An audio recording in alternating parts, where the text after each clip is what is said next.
In his book, Missional Renaissance, Reggie McNeil shares 3 shifts that the church needs to make. The first shift is a shift from an inward focus to an outward focus. The next shift is from a focus on developing programs to a focus on developing people. And the third shift is a shift from having just institutional eyes to having spiritual eyes. These are the 3 shifts that we need to make in our churches. The first shift is from an inward focus to an outward focus. You see, the great commandment that Jesus gives to us in Matthew 22, to love God and to love our neighbor, cannot be fulfilled in church. We need to see that church is not an end unto itself. Church should be a place where we gather, where we worship, where we are encouraged, but also where we are trained and sent out into life, into our communities, to be the aroma of Christ. The second shift is a shift from a focus on developing programs to a focus on developing people. We have bought into the lie that if we build it, they will come.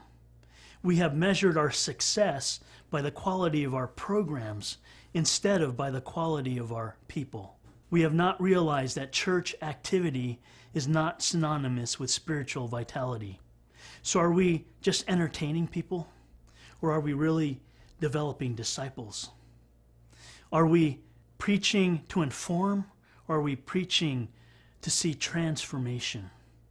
When it comes to membership, are we asking people just to give a little bit, to serve on a committee, and to show up when they can? Or are we asking people into a deeper discipleship? Are we asking them to commit their whole selves to the work of Christ? We need to make that shift from programs to people. The third shift is a shift from an institutional perspective to a spiritual perspective.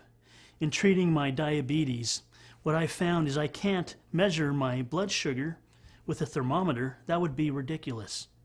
In the same ways, we need to change the ways in which we measure whether or not we are advancing the kingdom. Do we just rely on the 3 B's, buildings, budgets, and behinds, or attendance?